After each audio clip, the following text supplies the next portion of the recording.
কথায় কথায় কিছু মানুষের অভ্যাস আছে, গালি দেয়, আক করলেই গালি দেয়। স্বাভাবিক কথাও গালি ছাড়া কইতার, আর গালি দিয়ে আবার হাসে। ওমা কেউ গালি দিলে আর এই কথার কথা, আস্তাগফিরুল্লাহ, গালি এটা কথার কথা? অপরের মা নিয়া বোন নিয়া আপনি যা তা বলে ফেললেন, চি চি চি। ছেলেরা তোমাদেরকেও বলি, এ সমবয়সী বন্ধু, তোমার বন্ধু, সে একসাথে চলো, সে পট করে তোমার মাকে একটা গালি দিছে, তোমার বোনকে নিয়ে একটা বাজে কথা বলে দিছে, তুমিও হাসি দিলা, তুমিও নির্লজ্জ, সেও নির্লজ্জ। আত্মমর্যাদা যদি থাকে তুমি তার জুতা দিয়া বাড়ি দিবা, জুতা দিয়া, যে তুই কেমনে বেটা, মানুষের বাচ্চা, মুসলমানের ঘরে জন্ম নিয়ে তুই এইভাবে মা বোন নিয়ে গালি দিতে পারলি কেন? কেমনে বললি? হাসতে হাসতে মানুষ গালি দেয়, এটা কথা হইল কোন?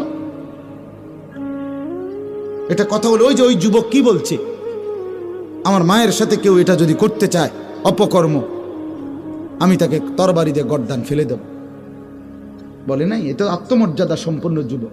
নবীজি শুধু তার বিবেকটা জাগায় দিছে, সে তওবা করে ফেলছে, হে বুঝছে, কলজা লড়ে উঠছে, হায় আমারে কি কইল, হায় আমারে কি বলল। পর্দার আড়ালের মা বোন যারা শুনতেছিলেন, আপনাদেরকে বলি, মা, অশ্লীলতা, বেপর্দা, বেহায়াপনা ছেড়ে দেন। মানুষ দেখে এমন জায়গায় গোসল করবেন না, পুকুরের পারে, রাস্তার পারে, খালের পারে, যেখানে মানুষ দেখে এরকম খোলামেলা জায়গায়, মা, আমার আওয়াজ যদি শুনে থাকেন, এমন জায়গায় গোসল করবেন না।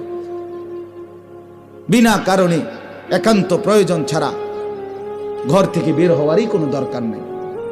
আর এই লাল, নীল, হলুদ, কমলা টাইট ফিটিং বোরকা, শরীরের সাথে আটসাট, এগুলো কোনো বোরকা না, এগুলো 3 পিস না, এগুলো একটা 3 পিস। 3 পিস 2টা ফিনছে, আর এগুলি জ্বর উঠছে গায়ে, এই ডাক্তারে কইছে কাপড় 2টা ফিনতে, তো শীত লাগতেছে বেডি বেশি, এই জন্য বৃত্তে একটা পড়ছে 3 পিস, এটার উল্ফে আর একটা ফিনছে 3 পিস। বোরকা কোনো এরুম হয় না। বোরকা হলুদ, কমলা, লাল, নীল, টিয়া, বেগুনি, আকাশি, ফুটফুট, এত সংবং বোরকা হয় না। বোরকা হবে কালো, বোরকা হবে কিরকম?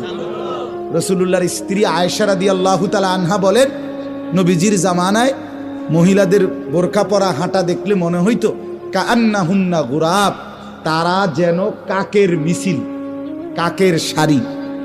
কিসের? গোরাব মানে কাক, গোরাব মানে কাক না তো? তাইলে লাল কালারের কাউয়া দেখছেন যে আতো ডানছে?